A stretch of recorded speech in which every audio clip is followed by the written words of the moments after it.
When you decide on something, that's what it needs to feel like. That nothing can come in the way of you and this thing that you're deciding on.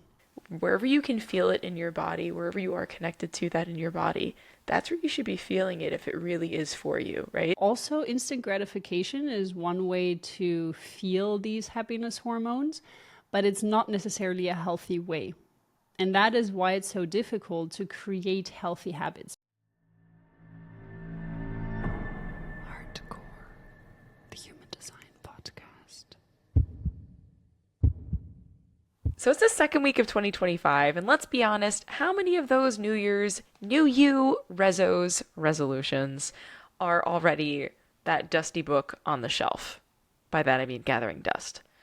If you're feeling it, you're probably not alone. You and like 99.99999% of other people are probably off that New Year, New You trajectory. But what if we told you that there's a way to set goals that don't rely on willpower alone, but instead can help you tap into the way your brain is wired and can really set you up for success without having to just follow that heart, that ego, that willpower? That's what we're diving into today. Hey guys, I'm Chell. That's Miko. This is Hardcore. Hi, everyone. Great introduction, especially coming from a willpowered being. Right back at you, dude.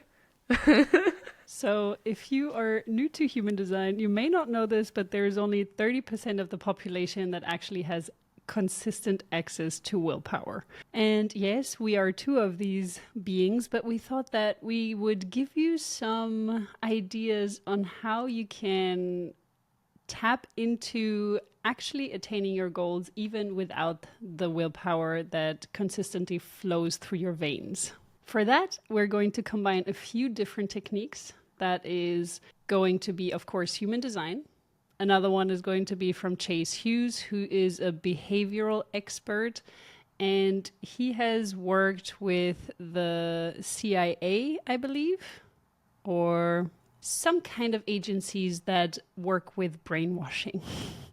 If you don't know of him yet, then do check him out. I love his own channel, but also the one that he's part of, which is the Behavioral Panel. And that's actually how we got to this point today, because in my own course, I used some of his techniques to really set people up for success in this coming year. And along with that, we're also going to be using the Delulu method, but more on that later down the line. First, let's dive into some human design. We have chosen David Goggins as our example. However, we're not doing a deep dive on him today. This is just for you to understand where to look at when it comes to your own human design, and maybe look at some of the aspects in his design if you don't know who that is. He is someone who is known for his unbelievable willpower. And as you can see, he's got an undefined or open ego even. So he is really someone that, according to his chart, is running on his spontaneous, in the now sacral response. And through the 3420 channel. So it's really go, go, go, go, go. And if you look at him, if you look at his story, that is what he's all about. Celestina, would you like to mention a few of the areas that would be helpful for our listeners to look at when it comes to goal setting and how they should go about doing so? Starting high level, looking at your type, right? Like understanding your strategy and authority going into making moves for the new year, I think is as absolutely basic as you can get. Looking at your defined centers is kind of the next step that you're going to want to see. So then you'll want to take a look at your defined motor centers. And then on a deeper level, you'll go into your variables. So looking at your determination, looking at your environment, looking at, I can't remember what it's called, but specific versus non-specific. Miko, help me out with that word. Motivation. Motivation. Perspective. That's probably the word that I was looking for. So yeah, there are definitely some different places that you can look into your chart. We're gonna keep this super high level today because there's a lot of different aspects of goal setting that we want to touch on. So we do have episodes where you can dive further into majority of these. We have an episode on variables, we have an episode on all of the centers, and we also have an episode on the different types. So please go back and listen to those, as well as profile episode. Do we have a profile episode? I think we had profile episode of all 12. Yeah, we do. And we have an episode on all 12 profiles. So really go back and kind of get that structure down for yourself if you don't have that knowledge already. Or finish listening to this episode and then hop back to those episodes so that you can gain that structure and go a little bit deeper for yourself and for your goal setting this year. Let's break it down a little bit with the motor centers and why that may be important to take a look at.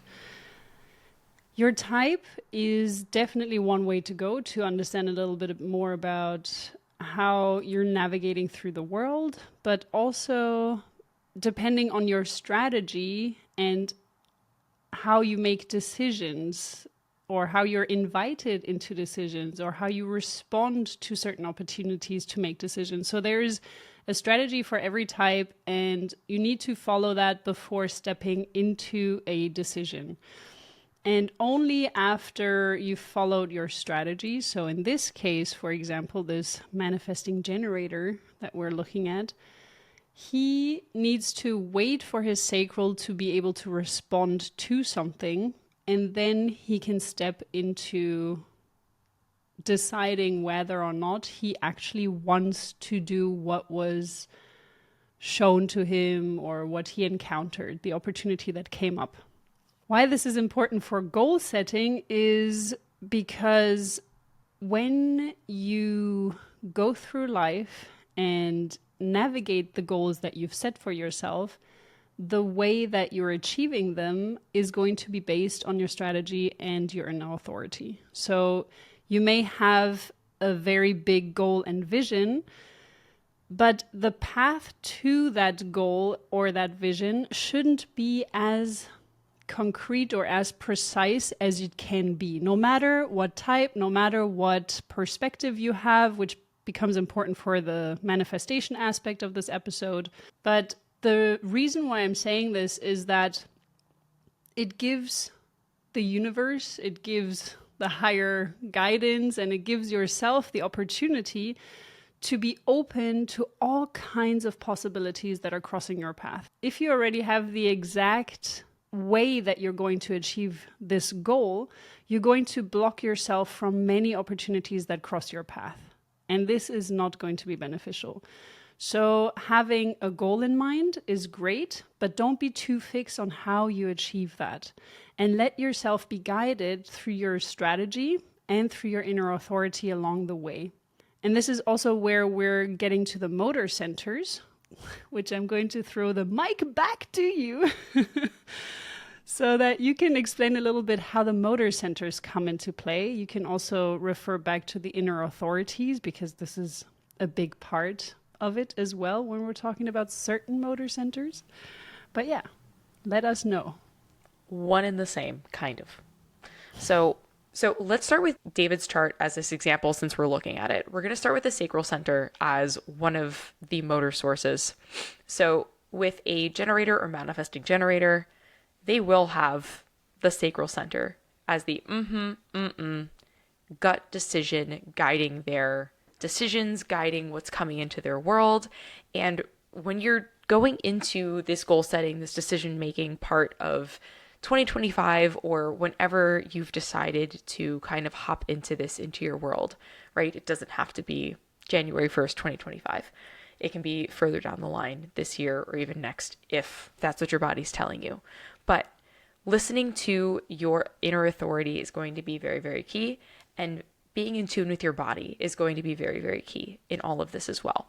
With the gut decision, listening to the listening to what your gut feeling is going to be very key in deciding what is and what isn't for you, and listening to that process of how do I get to my goals?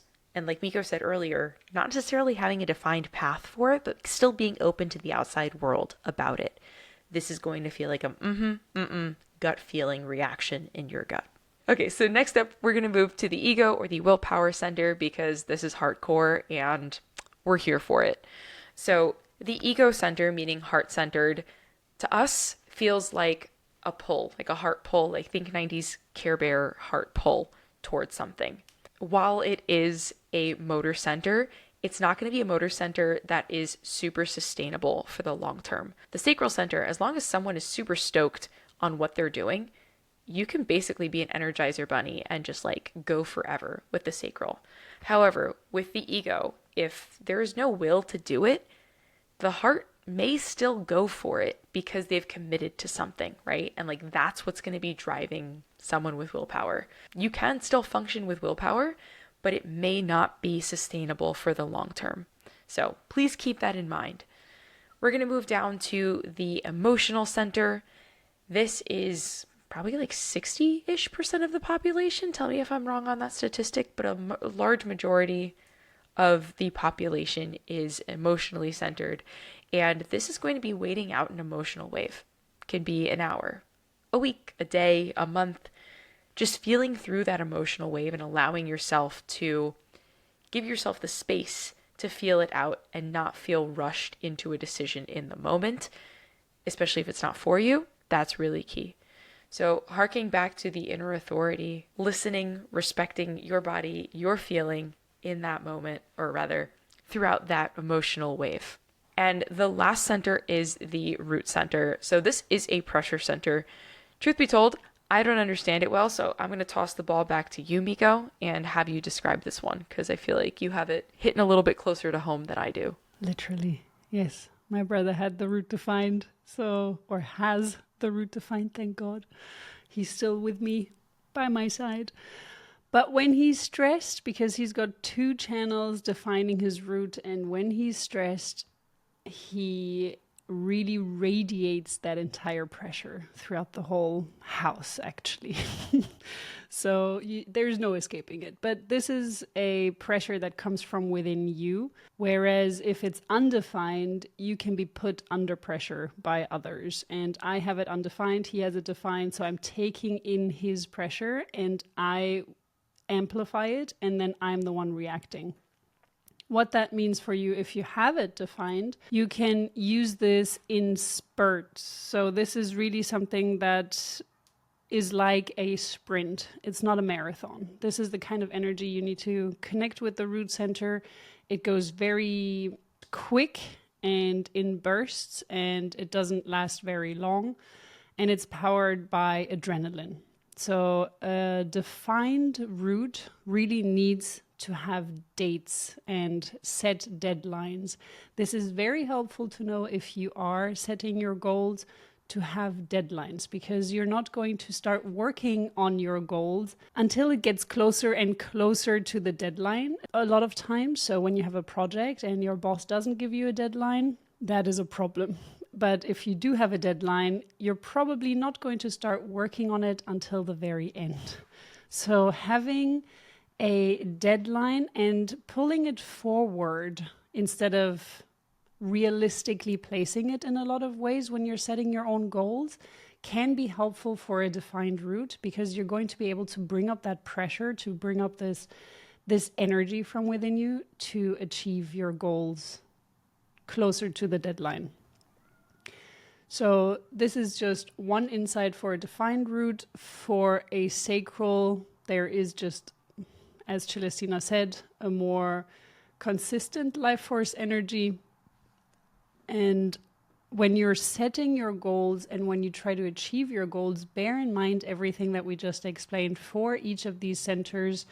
So if you do have the ego defined and only the ego defined, you need to know that you're going to have a certain amount of power, of willpower, but then it dips, and you really need to enter it, as Celestina said, with this Care Bear energy, which is, yes, I really want this. And I feel it radiating from inside of my chest. And this is what is good for me. This is what is right for me.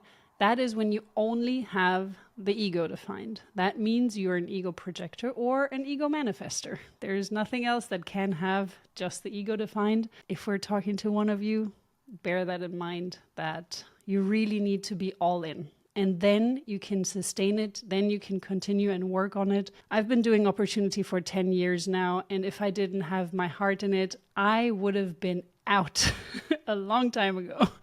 But that's my passion. That's what I'm here for. And that's how I can keep going. So when you decide on something, that's what it needs to feel like. That nothing can come in the way of you and this thing that you're deciding on. One thing that I think is also important to mention, which you kind of touched on a little bit, you were talking about how and when to set the goals. A lot of us, we have been programmed, most of us, to start our goal setting on the 1st of January. Or this is when we should start our goals. According to human design, the new year is only going to start on the 22nd of January. So this is also an important thing, that a lot of people, they start their goals and then 3 weeks into the new year, it starts dropping. And there are statistics showing that even. It's not just us talking about it, but you can Google it and you can find statistics which show that goals start to drop at around 3 or 4 weeks within when you enter into the year. This has, in my opinion, actually 2 reasons. So yes, one is that the Human Design New Year starts on the 22nd of January. And it's not just that this is the Human Design New Year, but this is actually when the sun enters the start codon. That's what it's called, the 41st gate. And that provides us with this energy that we can actually hop onto to be catapulted into this trajectory of having or achieving our goals. So it's just a helpful push from the planets, from the energies that are floating around us, to start on the day where everything is just powering you to start. That being said, I don't personally believe in having a set day of, okay, I can only start on that day of the year. For me, it is really about when do I feel ready to start? As Celestina mentioned, which I think is a very important point, you need to always feel into yourself. This is the most important thing. Don't let anyone tell you anything about when to do what. It needs to come from within you. And especially when it comes to goal setting or starting to work on your goals more like. So my brother and I, we started to really go to the gym nearly every day, a month and a half or 2 months before the new year started. So we didn't wait for the new year. We didn't say, oh, come on, let's just chill for another month and a half or 2 months. We just decided, no, we're starting, we're doing this now. And this is how you should go about it. You should really focus on when do you want to start something. Another thing that I would like to mention, however, that would help you on this goals journey is the seasons. So depending on where you're living, this can also be a huge influence on how you feel. Because if right now it's winter time wherever you are and the sun shines for like 4 hours a day, or the sun comes out for like four hours a day, you're not going to feel very motivated, most likely, unless you're an indirect light. It may benefit you a lot, but most likely you're not going to feel very motivated, and a lot of people are going to need natural light sources, or not. They're going to have these, these lights that are giving you the simulation of sunlight just in order to not fall into winter depressions, which is an actual thing. But keeping that in mind, that spring is only starting in a few months. And this is also going to provide you with additional energy to get started. Whenever nature starts to bloom again, and that is depending on the hemisphere you're in, bearing in mind that Celestina is on the very other side of this whole thing. But spring can provide you with this inner blooming as well, this inner energy that is coming out as well. So I think this is just a few things to bear in mind, but I don't think this is something that should stop you from getting started right now, if you feel like it. One random side note, one of my really good friends uses his birthday as a year to start goals and to measure goals. So consider that too if now doesn't feel like the right time. Maybe it's the beginning of your year, like your personal year, rather than the beginning of the calendar year. So give that a noodle, feel into that as well. That's a fun one also from a human design perspective. I mean, what is recommended by Ra is that you get a solar return analysis. That's what it's called. That is very personalized to what your year is going to look like. And that your year starts approximately 3 months before your birthday, because this is when your design side of your chart has already been developed. So this is when you should start to look into a solar return, or this is when you should look into your solar return so that you can already feel the preparation period of the 3 months coming up. And then on your birthday, approximately, it's not bang, smack bang on the day, as it's nothing when it comes to transits or things like that. So you start to feel the energy before it actually happens, and it's a good preparation. So if you've never had a solar return done, this is also a great way to go about it, to really understand what does your year, which starts on your birthday, and what does it bring for you. And in that case, you should have the solar return reading approximately 3 months before your birthday. That would be ideal for you to start getting prepared or understanding what is coming up. Another part when it comes to human design to look at are the variables that we have talked about a little bit at the beginning, which becomes important when we are going to be talking about the manifestation techniques that we will dive into a little bit later in this video. And it's also about how you can structure your environment in the right way that is going to help you be more productive or be more inspired by your environment. And I think the way that we should go about it is to first explain the few techniques and always refer back to how you may be able to apply this to your human design. The first technique, the brainwashing we wanted to talk about, was from Chase Hughes.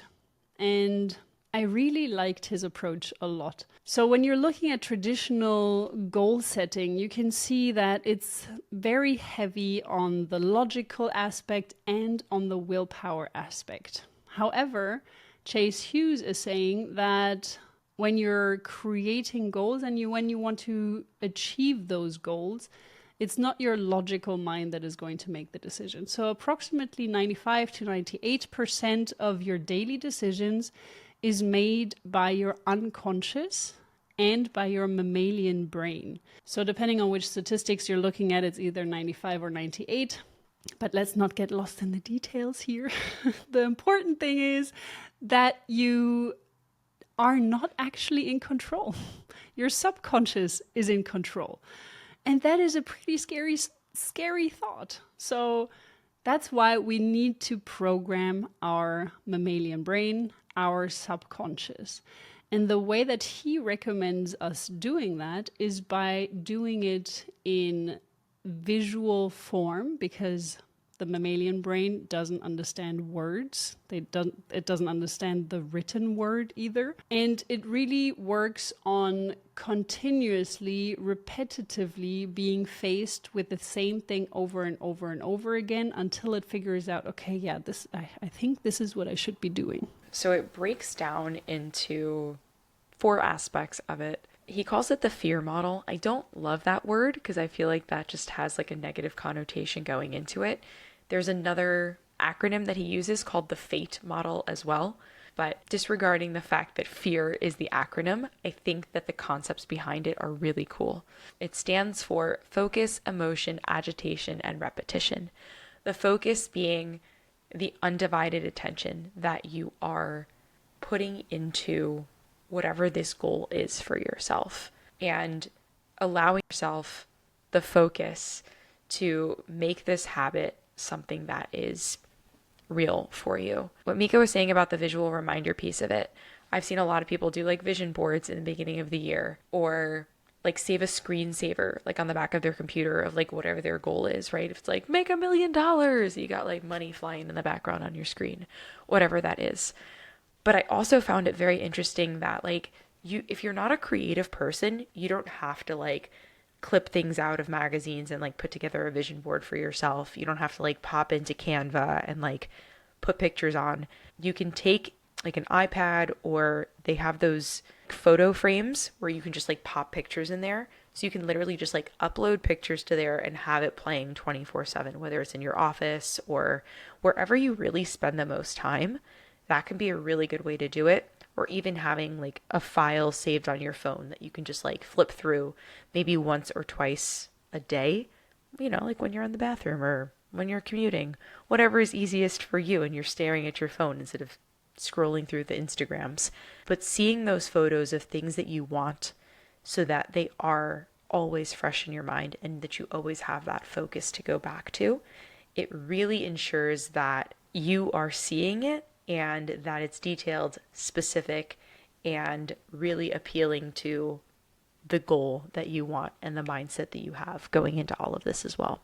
The next piece of the fear is emotion. So being able to connect with the goals in, yes, a visual way, but also kind of in a sensory rich way. And attaching it to your future self. This is also something I found really interesting. This was spoken about in a couple of different videos that you sent me, Miko, which I thought was really cool, is like picturing your future self, right? A lot of the times with goals, we just think of like us in the now. And if you're tired in the now, it can be very challenging to get up early and do that workout, or it can be very challenging to do whatever steps it takes to get to that goal or to take one smaller step towards that goal if you're only thinking about the way you're physically feeling or your mental state is in the now.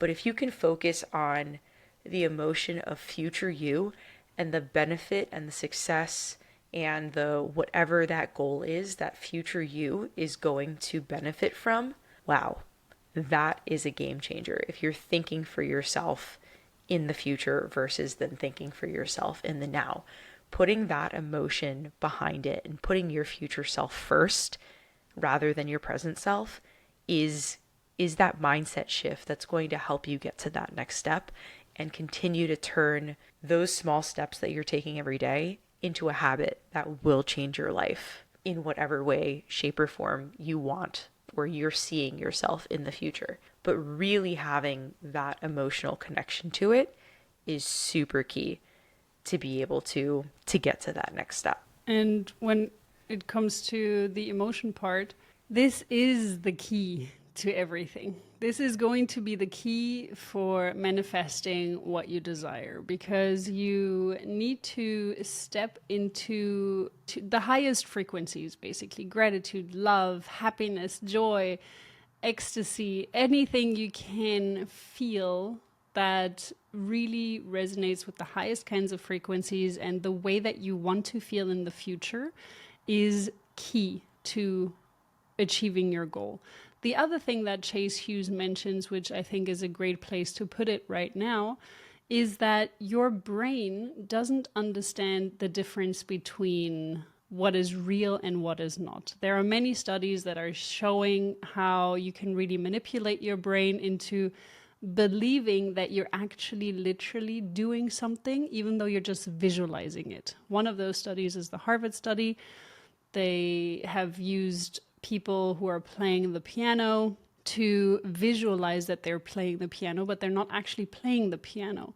And they're becoming better by just visualizing it. There are other studies that are showing how basketball players are visualizing and feeling. So it's really about using all of your five senses to put yourself into the position of what it is you're doing in the future or what it is you're visualizing that you're doing right now. The brain cannot differentiate between now, the reality, and you feeling with all of your five senses this other version of you.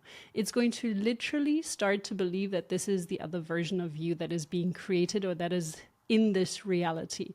Super, super powerful stuff.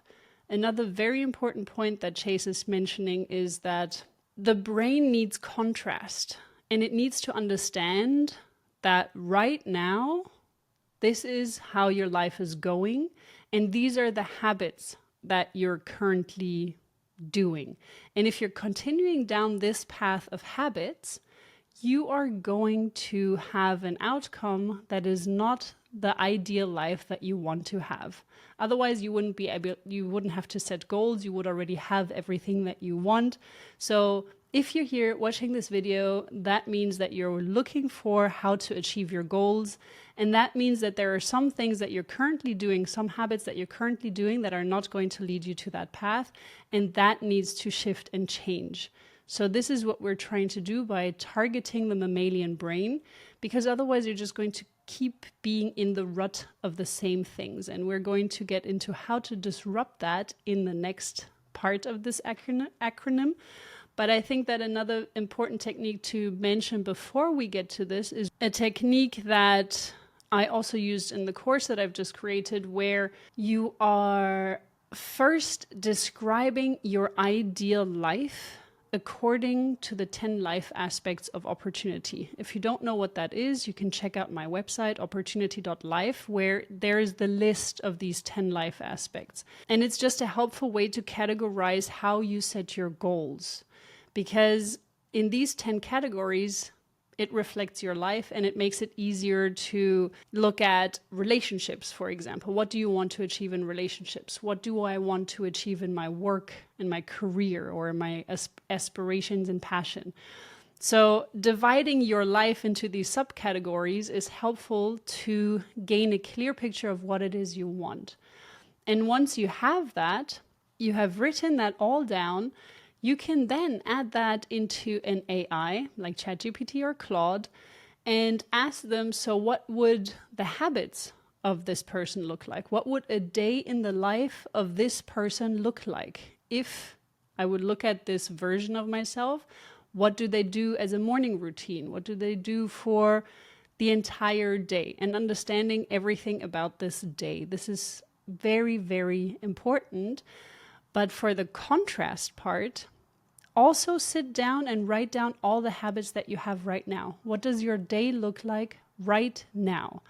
Be very, very critical. Be very painfully critical with yourself and write down every little thing that you do on a daily basis, or even the bad things that you just sometimes do, but add that, just create your worst day, the way that you behave on your worst day. And then put that into the artificial intelligence and ask it, what does this person look like 10 years from now? And then you're going to be scared of this result. And this is what we want. We want to freak out your brain. And this is how your mammalian brain is going to be like, hey, look at that other version. We don't want that. We want the future version, that amazing version that we've created. And this is how you're going to start to see the contrast. This is what Celestina is talking about your future, to really have a visual representation of your future and how bad it could look if you continue doing the things that you're doing. Another technique that Chase Hughes is referring to is to go to this app that shows you when you're 90 years old, and to have this visual representation of yourself all over the place, because it shows you, it's providing you with the connection to your future self that you could otherwise only imagine, and you're not really in contact with that future self. So you're not really feeling accountable to your future self. But this is a way to trick your brain as well, additionally, in feeling this accountability. On to letter A, agitation. Disrupting your routines, disrupting your environment allows your brain to rewire and to pay attention to these different things. If you've ever noticed, maybe you're paying attention to your computer screen and a flash happens out of the right side. You're very aware of what happened to that right side. And you're like, that was a flash. Was it lightning? Was it a camera? And if it happens again, you're like, that was a camera, not lightning, right? So you're very hyper aware when something in your line of vision or something in your world is out of the norm. That means your brain is more apt to pay more attention. So shaking it up, changing your surroundings and changing those visuals in your world signals to your brain that this is a new chapter, that something else is happening. And this can be feng shuiing your room, or literally just rearranging some furniture like my mom does every quarter.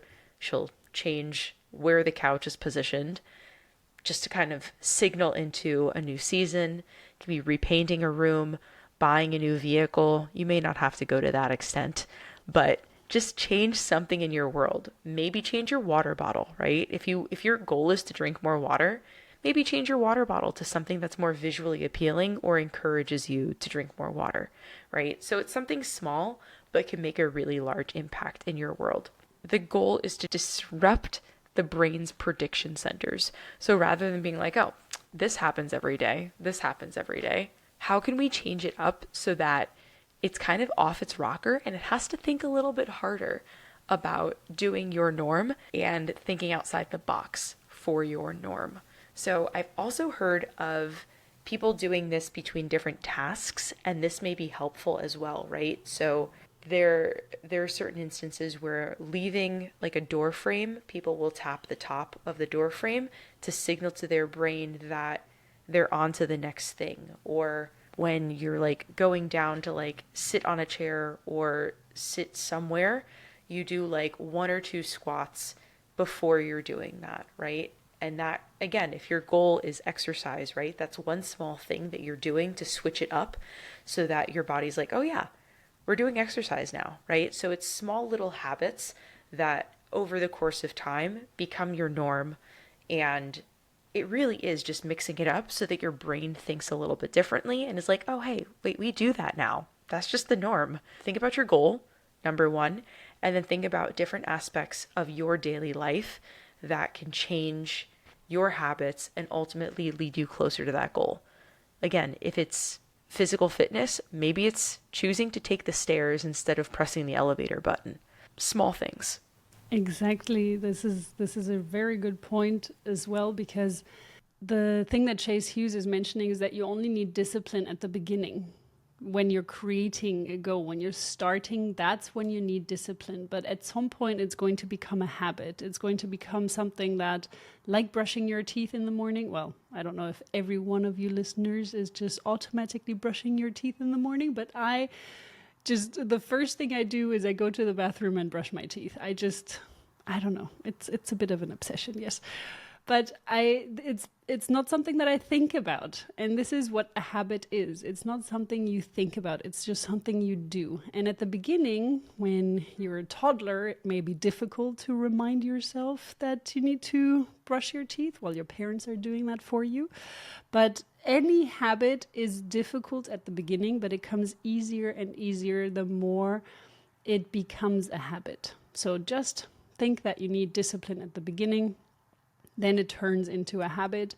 And the great thing about disrupting your environment, so the way that I love to do it, is to literally create obstacles in my way. So when I want to start practicing something, or when a client of mine wants to start practicing something, like, for example, yoga, you place the yoga mat right in the middle of your door frame. So if you practice it in the morning, then you can literally place your yoga mat in the middle of the door frame so that you would have to run over it when you want to exit your bedroom, for example. So this is a great way to disrupt your environment in a very, very simple and easy way. Another way, again, when it comes to exercise, yes, I like to even recommend to shift your kitchen essentials. So depending on if you're someone that cooks a lot, to put the things that you use most in places that are difficult to reach.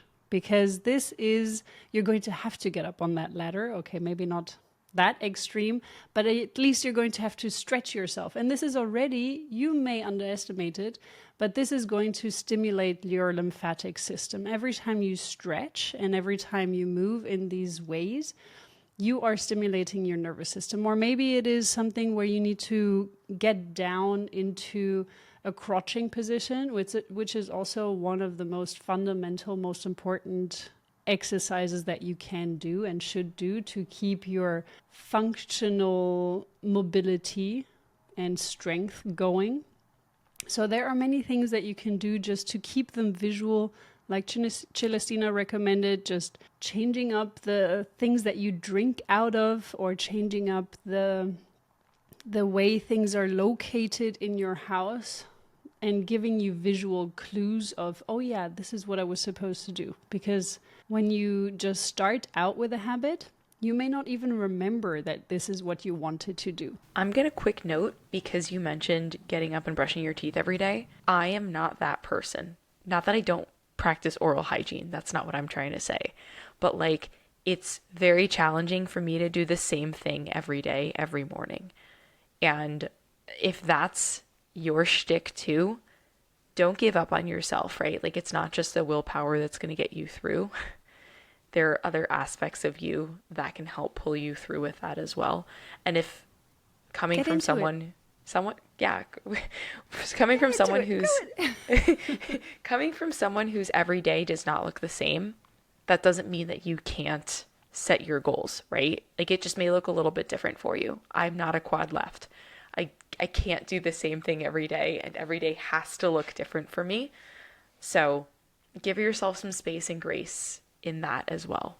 No, this is a very, very good point and very fair point. I mean, we're looking at a quad left right now, if his birth time is actually correct, because it says that it's not entirely correct. Let's just take a look at this chart right now as it is, and not maybe referring it back to David Goggins. However, it would suit him because this is someone that is doing things very, very regularly. This could be my profile in certain aspects. I mean, I'm a projector, so no, but he is quad left, and he has the 5th gate defined in his Neptune. So this is definitely someone that has this routine. He is someone that also has to respond in the moment, in the now. So he, even throughout his routine, he may shift a few things here and there, but it's going to be the same thing over and over and over again. And this comes from partially the variables as well, where if you have a active environment variable, so if you're looking at this bottom left variable, this is your environment, and if it's pointing to the left, this means that you need an active environment, an environment that stimulates you to move and to do things. If it's pointing to the right, you are thriving more in an environment that is recommending you, or that is inviting you to be more relaxed and more laid back. So it's more of a meditative environment. This is a great thing to know, but it's really going to affect the way that you are structuring your daily routines. And it is an important thing to keep in mind. If you want to know more about it, do take a look at any variable episode that we have where we talk about these elements. It is an important part of goal setting. Another part is the top left one, which is the digestion, how you digest things, and also how you literally digest food, but even information. This is when it's pointing to the left, you actively digest it. You digest it faster than people that have a right-facing arrow. So this is also something important to keep in mind. So having both of these arrows pointing to the left are already pointing to a more structured, more routine-like approach. Whereas if you, for example, are a manifester, like Celestina, it would be more important to have something that feels empowering to you in the moment. And maybe you don't feel like you have the energy to get up in the mornings so early every day, but you instead enjoy to sleep in some days, and other days you get up super early to do something else, but there won't be this rigid structure. Additionally, because she's not a quad left, and she's an ego manifester. So it's really about what is right for me, and listening to these in the moment impulses as well. This doesn't mean that there can't be any kind of discipline in this, but it's going to look different. So yes, definitely cut yourself some slack, and don't think that your routine has to be I wake up every day at 6 a.m., do 5 minutes of meditation, 20 minutes of yoga, 10 minutes of journaling, 5 minutes of mirror work. It's not for everyone. That sounds And like the worst morning ever. it sounds like a dream.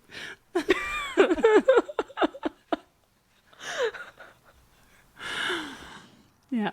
See, that's how different we are.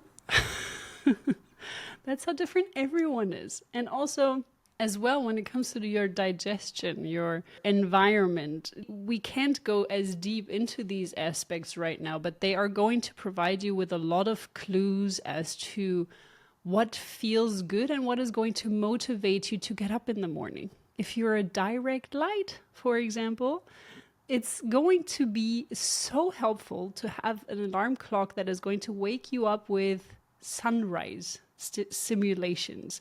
This is super helpful. If it's dark outside and you're a direct light, you're not going to want to get up. This is accurate. Life in Germany in the wintertime, I would sleep in until like 8:45 when the sun would come up. And then I would be done by like 3:50 when the sun went down. It was really depressing, I'm not going to lie.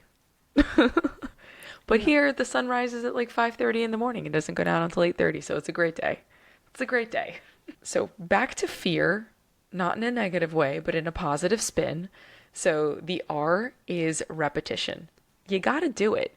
How do you get to Carnegie Hall? Anybody? Anybody? It's practice, practice, practice is the answer. But also, if you're a New Yorker, it's the N train.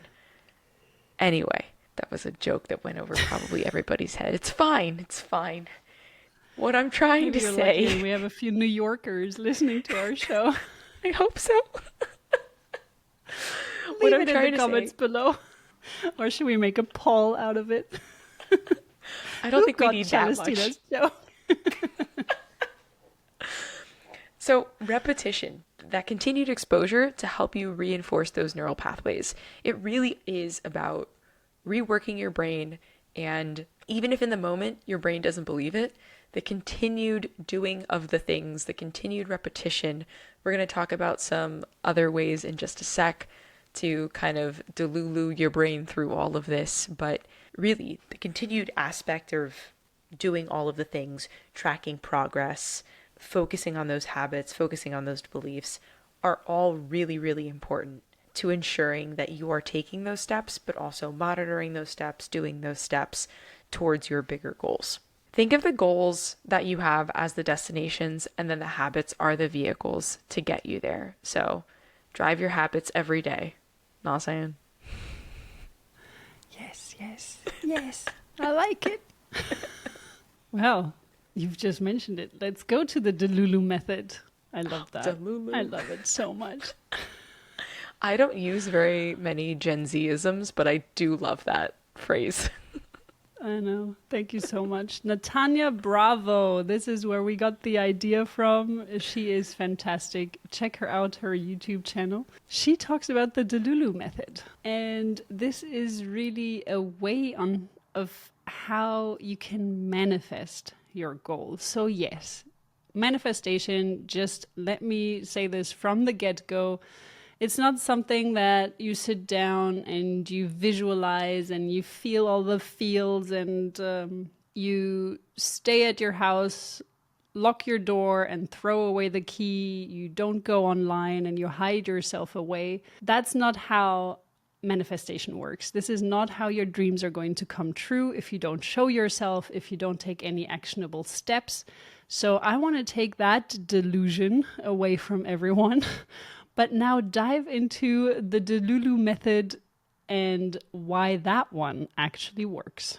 There are several different parts in this Delulu method, but we're just going to be focusing on a few of those. So that's why it's important for you to check out her YouTube channel, okay? There are 10 that she's mentioning, and they are 10 methods that she does every now and then. She doesn't do it her entire life, but she does it every now and then when she really wants to dive hardcore into her visualizations and manifestations. So we're just going to stick to 3 of those today, I would say. The mirror work, the scripting, and the visualization, the the vision board element of things. So we kind of already touched on the vision board, and I do think that this is a very important part. So we've kind of covered the scientific perspective of it, which is Chase Hughes's perspective. We didn't dive into too much of the science, but if you do want to know more of the science behind it, do check out his channel and check out his video on exactly this technique of goal setting. Having a vision board is essential to really manifest your visions. And I also personally like to use the technique which I combine with Pinterest. So yes, you can have this on an iPad or a digital picture frame. I also have it on my phone. So on Pinterest, you can create widgets, or on your iPhone, you can create widgets which can be connected to Pinterest, and they will switch every hour. You can set it up so that it switches every hour. So you create a board, you have all of the images that you want to experience in your future self, and you create these boards which will switch every hour.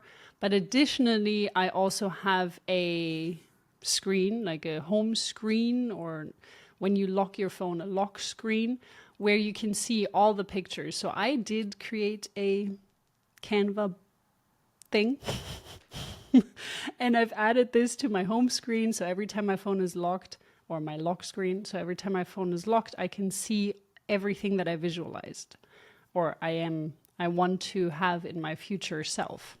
And what I also do, because I'm a former photographer, I use Photoshop to literally Photoshop myself into these images in certain situations.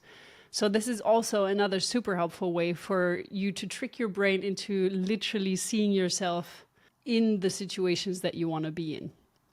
Vision boards, very important. Don't skip over that one. A couple of years back, I was working with a business coach kind of situation, and she basically had us make a book, like, about us, with our everything that we would want if we made X amount with her, right? Like, it's all about them, let's be real. It's all about them, but like, how can you succeed / also build them up? It was a very weird situation to be in. Nonetheless, this book about me that I like, book, quote unquote, it's a lot of pictures, a lot of vision boarding, if you will. This is before I learned about my human design and before I had an understanding of my manifestation style, specific versus non-specific. I am non-specific, and I could not get the nitty-gritty down at all. I still can't. And I think that that's something important to note. A lot of times with vision boards, a lot of times with like future casting, people are like, get as specific as possible. Bruh, I cannot get as specific as possible. I can tell you that, okay, this is just because we move every 2 years. My qualifications for an apartment are a lot of sunlight, like open, airy, modern, and walking distance to a coffee shop. That's all I can tell you. I don't know what the place is going to look like on the other end of it, but those are the qualifications that I have every time. And we always find a place like that, right? So I think it's also important to note within your human design. So looking at your variables, it's the lower right arrow. You are specific if it's pointing left and non-specific if it's pointing right. This is your manifestation style. And it's also called your perspective. So this is something to note. If you don't know what this is on your chart, please go look at it now, because this is going to be really helpful for you if you are vision boarding and if you're like me and can't know all the nitty-gritty details. Because for me, that stopped me from doing it for so long, because I couldn't foresee it. However, if you can feel into how you feel or how you want to feel in that moment, that can be a lot more helpful than trying to be like visualizing the tile color that you want on your backsplash. You know, I can't see that, but I can tell you how I want to feel when I'm cooking in my kitchen, if that makes sense. Totally. And such a Yeah. good point as well, coming from a right person to a left person Hey, yo. Just different in this perspectives, era. Miko. Brooch. Yeah, literally.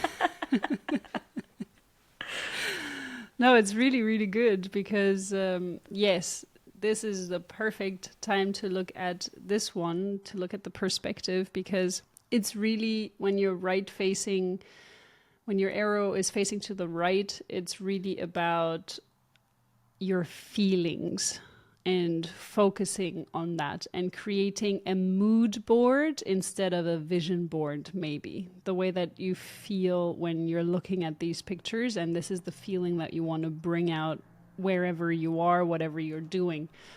I personally, from my experiences, my vision boards have, especially if I've literally created one, a physical one, printed it out, glued it together, the vision boards that I have envisioned and created have come into reality in ways that are just crazily accurate.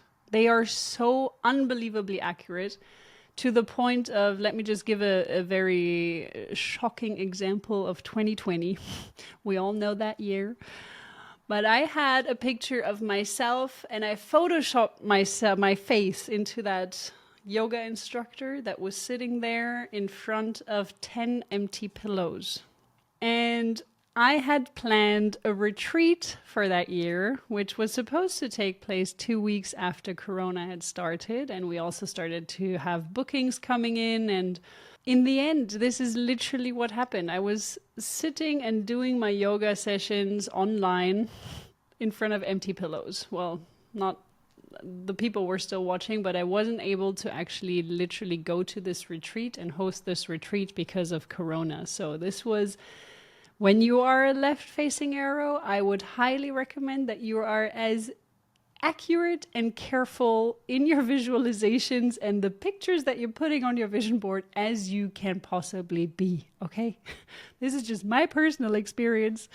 This is just one example. I have many more examples, but this is how accurate you need to become. Okay, so I think that's a fantastic example.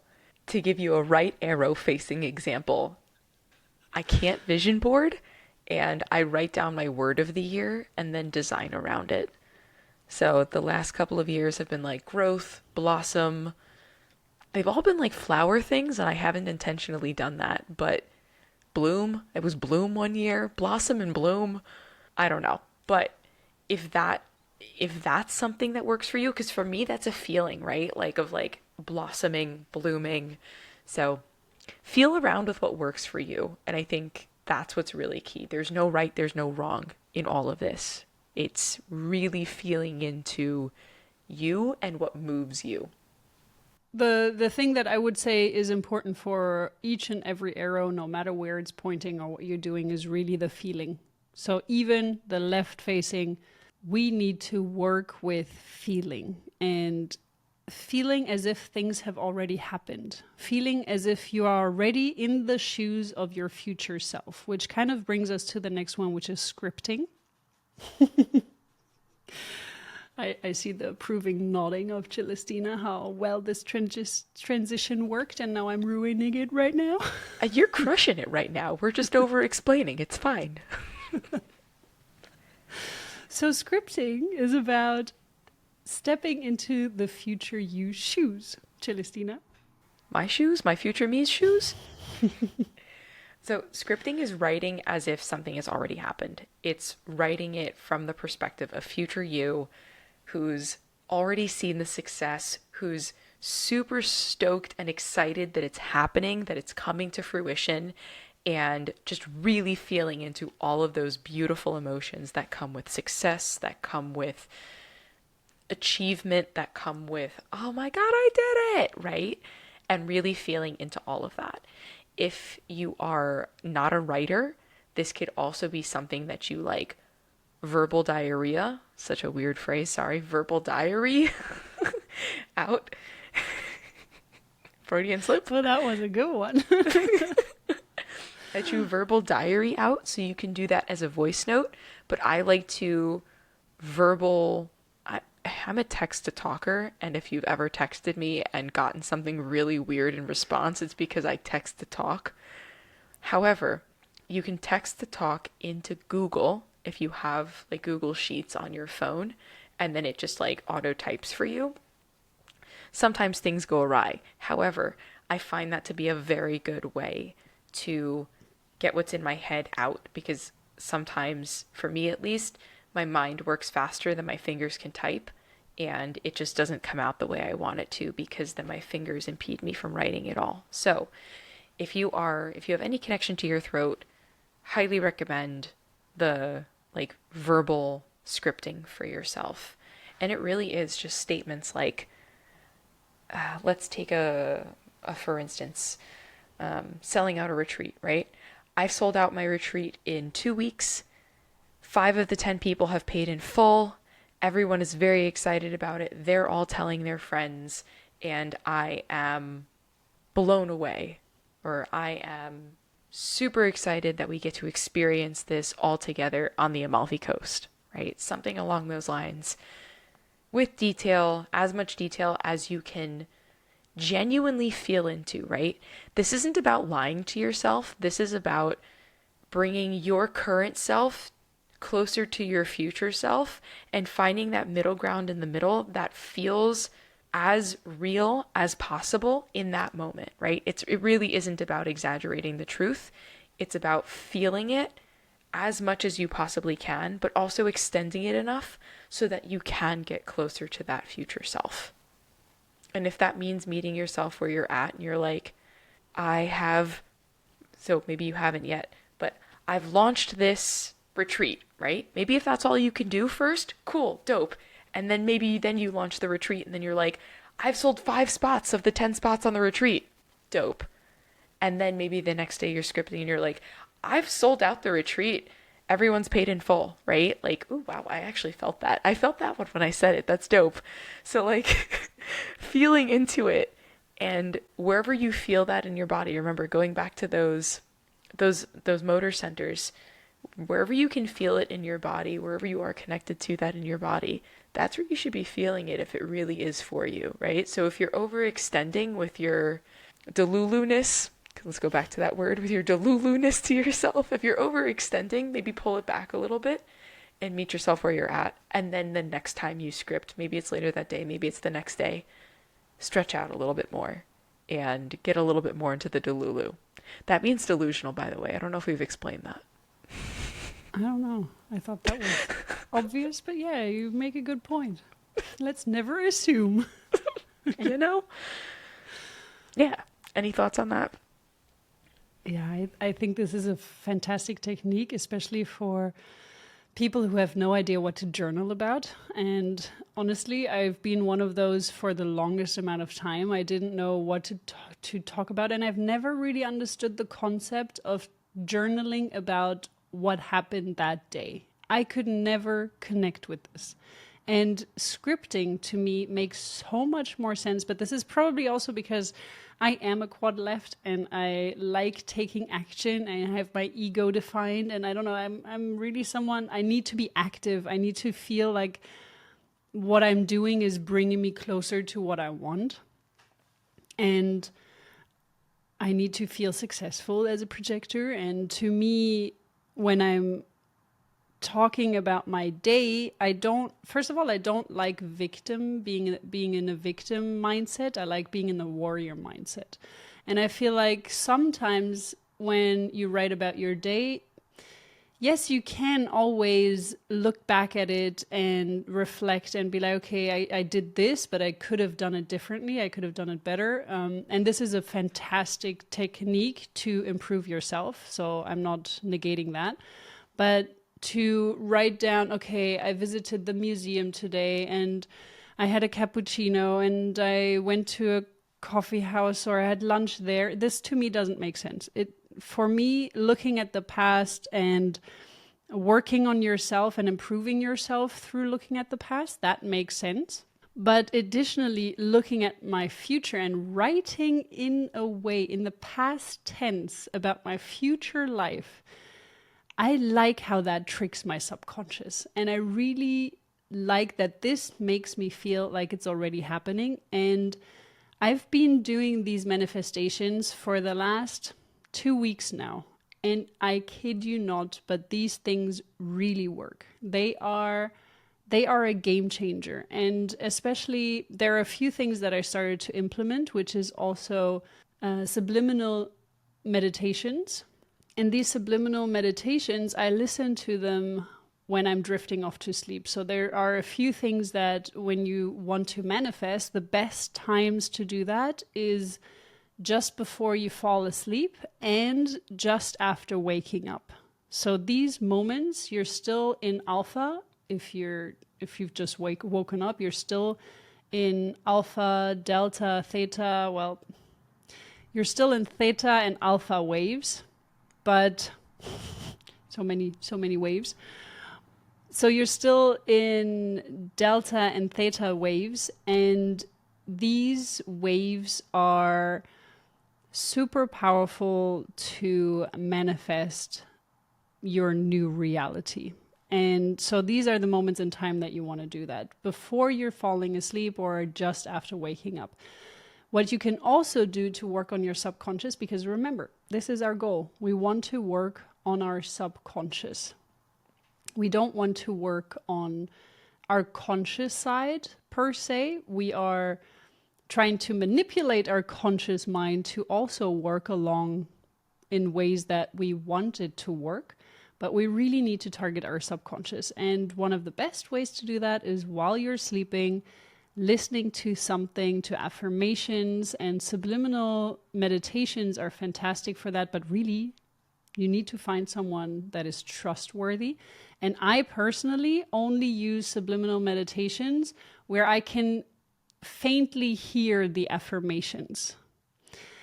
That's my OCD kicking in. I need to know what is happening and what is being whispered into my subconscious.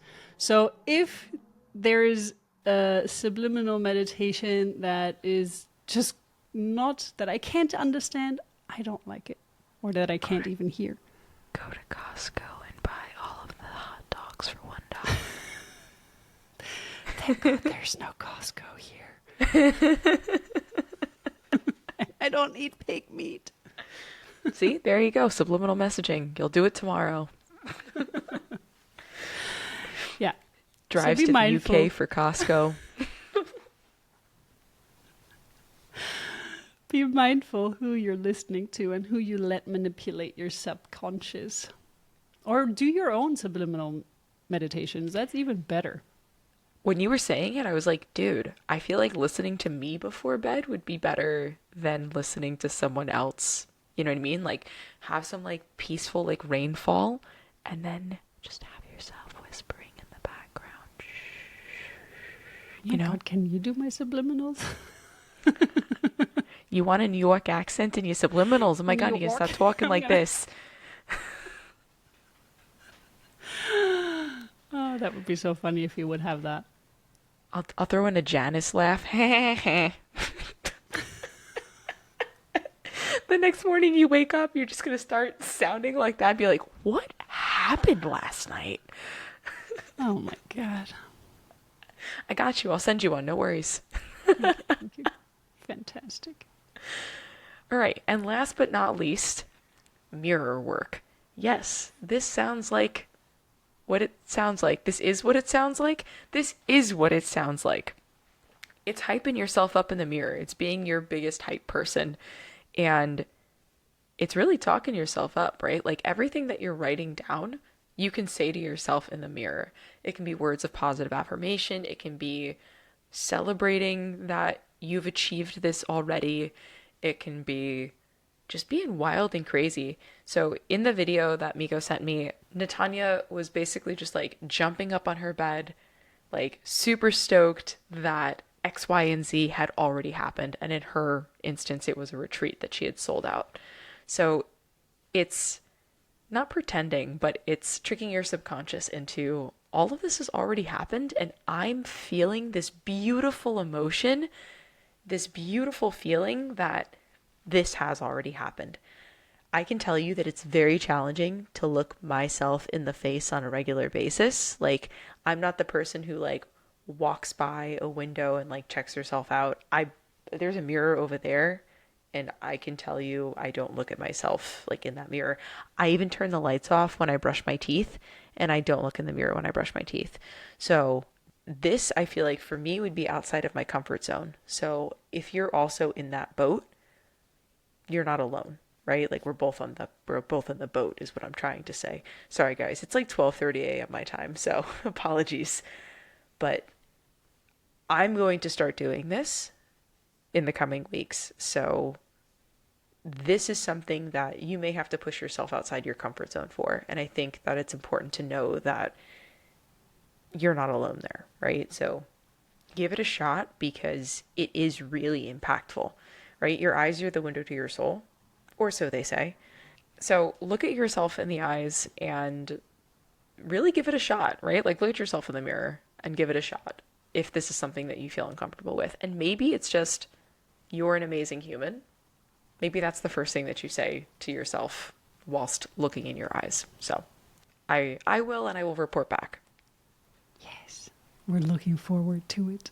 No, you're saying something that is very right. This is something that was, well, to my awareness, this is something that Louise Hay started to make famous with her affirmations, to do mirror work, which I wasn't aware of. I did record a meditation, a mirror work or mirror meditation. And I was like, oh my God, I'm onto something. I've just invented the coolest thing ever. And so I recorded this meditation, and a few days later, I don't know how it came up, but I found out that Louise Hay actually created this technique years before me. So that's why I also always, I'm a strong believer that I personally haven't invented anything. Everything has already existed at some point in time. So I'm just a channel. That's my actual true genuine belief. But Louise Hay is one of these individuals that have really made this very famous. And she has one of the most powerful techniques when it comes to loving yourself. This is how she used it a lot. And she says that many, many, many of her clients had extreme difficulties looking into the mirror and saying your name and then I love you. This is very, very difficult for people. So no matter where you are right now, yes, start with something small. You can even just look at yourself and say your hair color. You can say your eye color. You don't even have to say how you feel about yourself for the beginning if you're really challenged in speaking to yourself in the mirror. Or just stand there and look at you and recognize you for your external appearances before you even go and say something about your internal you. That can also already be the start. And even with your external, I would just, in both situations, don't judge yourself. Just keep a neutral and open mind. And if it starts with just stating facts without any kind of feeling attached to it, then start there. So I think mirror work is one of the best things ever. I have started mirror work as well 2 weeks ago, and to me this is a game changer. At the beginning, what I thought, and I've never been very good at affirmations. I've always had to Google affirmations because there are people that are so good at it. They will create the most beautiful affirmations ever. And I would just never find the right words. By now, I've really become much better at what I'm telling myself in the mirror, what I feel, what I visualize. And this is also due to the help of understanding my day in the life of my future you. I really get to feel and step into these shoes and tell myself what I'm seeing, what I'm feeling. Most importantly is what you're feeling. But yes, using all of your senses. Taste, smell, touch, sound, and the last one. What you hear, what you feel, what you smell, what you see, and whatever the last one is. You get my point. Just follow your 5 senses. You can even add the sixth one if you like. I mean, I think even sensing something that is not on your skin is also a great way to go. Like sensing feelings like gratitude, really, really important actually. Gratitude, love, joy, happiness, things like that. That can also be included into your sixth sense. But yeah, anything you're sensing with your six senses, let's just add that into it and really hype yourself up. Dance in front of the mirror. Scream, shout if you can. I mean, if you're not living in an apartment. Yeah, just go wild as soon as you can. And if you need inspirations for affirmations, Regan Hiller, who's also very much into manifestation, I don't know if her claims are true, because she said that she was absolutely broke and she now has, her business is worth millions of dollars.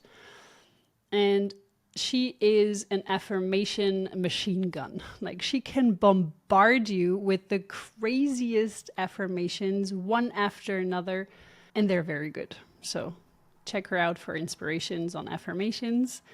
So now let's take a look at some actionable steps, just in case you haven't already dropped or noted down a few while we were going through the things that we were going through. We will talk about dopamine map, which we haven't really talked about yet, but we kind of have. So when I was talking about the having a black and white idea of what your ideal future self looks like and what your current situation self looks like in 10 years, this already provides you with a good idea of what your current bad habits are and what your future good habits should or could look like. So when you were writing down what your ideal future self looks like, you can prompt the artificial intelligence to provide you with habits that your future self would have. Once you have this list, you will probably be overwhelmed. So this is why as well, when you're creating a list of habits that you currently have, that's where this becomes helpful, because you can just add this list of your current habits into the artificial intelligence and also be like, hey, this is my current self and this is the future self habits that I want to create.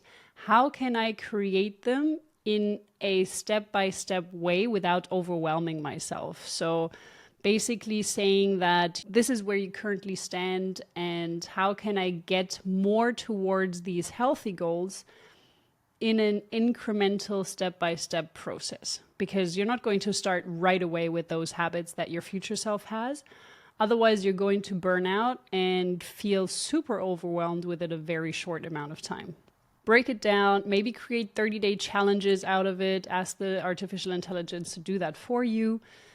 This will help you create habits that are more dopamine heavy, so that are healthy dopamine habits. So what I mean by that is that there are habits that you do, such as scrolling through social media, watching Netflix, listening to podcasts, drinking alcohol, smoking, things like that. They may trick your brain into producing dopamine or serotonin or any kind of happiness hormones, or trick your brain into believing that you feel these happiness hormones and actually do feel them.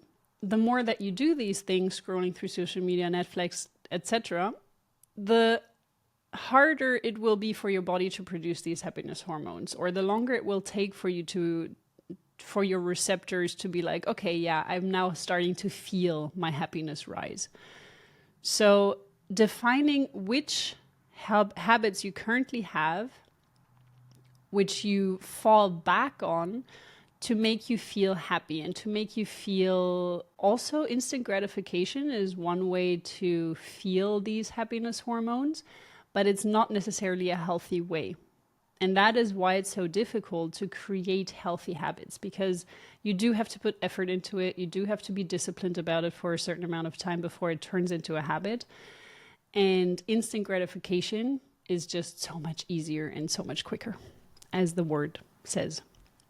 So understanding which habits are not healthy and still creating that dopamine boost, and which habits are healthy but also creating dopamine boosts, such as spending time with your family, spending time with your friends, working on something that you're passionate about, working out, eating a delicious healthy meal, because a lot of times when you think about delicious food, you're like, oh my God, that's not going to taste good. But there are very good healthy foods as well. So figuring out what you can do to implement more healthy dopamine boosting habits and reducing the less healthy dopamine boosting habits. Also find ways to replace the not so healthy dopamine habits with healthier versions. So you don't have to jump from Burger King to salad. This is not going to make sense. But instead, you would work your way up to a healthier meal. And next time you go to Burger King, you may leave away the bread and you will just eat the patty. So there are ways around it where you can slowly start to structure it, but AI can help you with that and a life coach can help you with that. So find ways to figure out how to go about this. Second actionable step is practice gratitude. Being grateful for things, changing your mindset about the positives that you have in your world can be an absolute game changer. Aim to make a list of something that you are grateful for every day. Aim for 3 to 5 different things every day.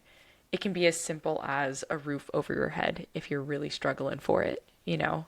I think with time, like with anything, you can see the beauty in everything that has happened throughout your day. You can be grateful for more and more and more, right? So maybe in the beginning you are starting out simply with things that you're just looking at.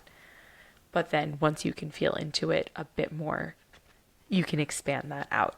It's also important to not just write it, but also feel into the gratitude for those things. Like, I'm grateful that my husband made dinner for me this evening, right? That's something that it's really beautiful to come home to. And also being a person who loves smells, smelling it from the hallway before I walked into my house, and then walking into my house and knowing that it was my house that smells so good inside and was smelling, like making the hallway smell good. Like, that's really cool. And that's happened 3 times this week. So that's how you know my personal chef is back. All of that to say is think beyond, why am I so happy that my personal chef is home? I mean, why am I so happy that my husband has cooked for me? But really, feel into all of those beautiful emotions, all of that depth that comes with it, and really allow yourself to, at the very least, think about it if you're not writing it all down. At very least, feel into it. Potentially, create yourself a quote-unquote cookie jar or just a container of these positive memories to revisit when you're feeling unmotivated.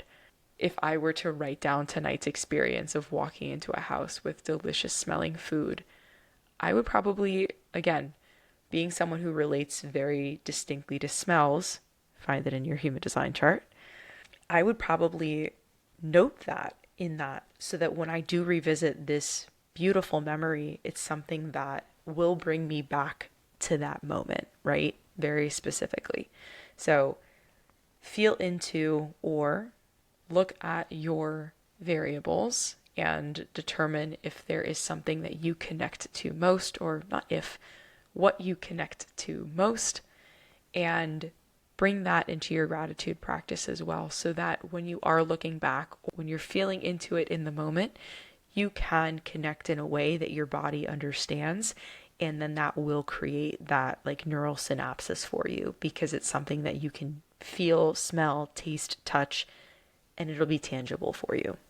The other piece of gratitude is to bring forgiveness into it, because you can be grateful for all of the positives in your life, but if you're going around like not being the nicest human to people or having a very short temper with people, it's going to be very hard to just focus on the positives in your day when you are focusing very heavily on the negatives in your day, right? So not to say that we can't have highs and lows throughout our days, throughout our lives, but we need to be cognizant of it and bring forgiveness into it. Forgiveness for yourself, forgiveness for others, and really allow yourself to let those feelings go. Because the more we hold on to negativity, the more challenging it is to embrace the positivity.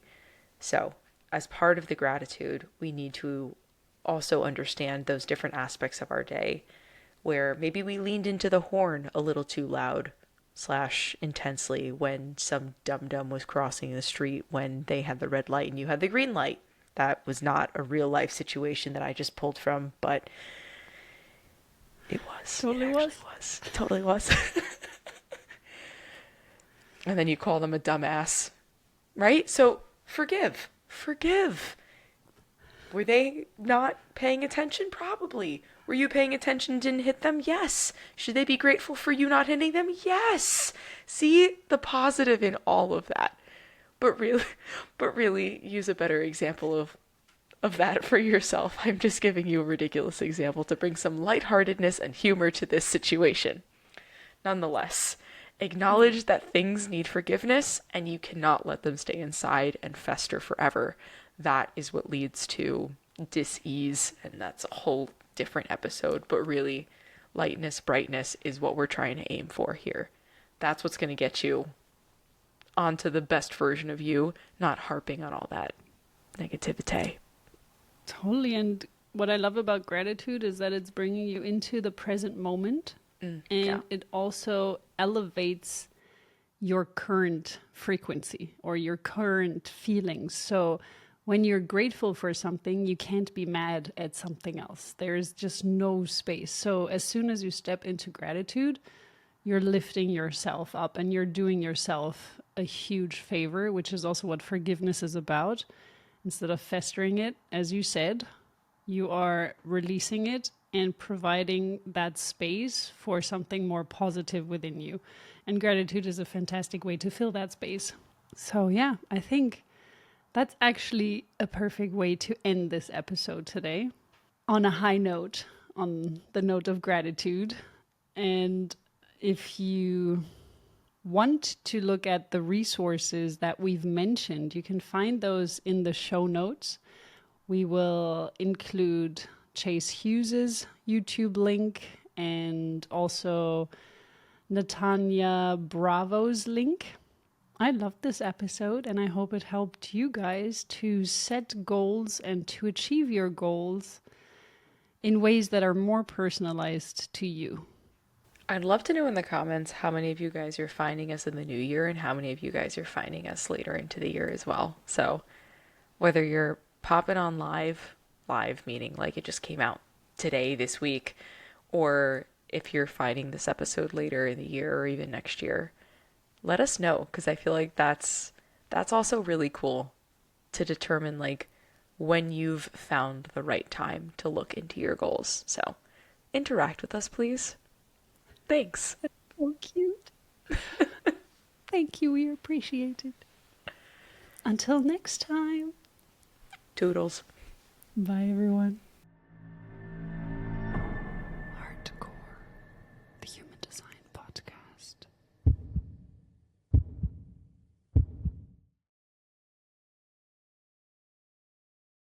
Bloopers. Why not look at yourself in your eye holes?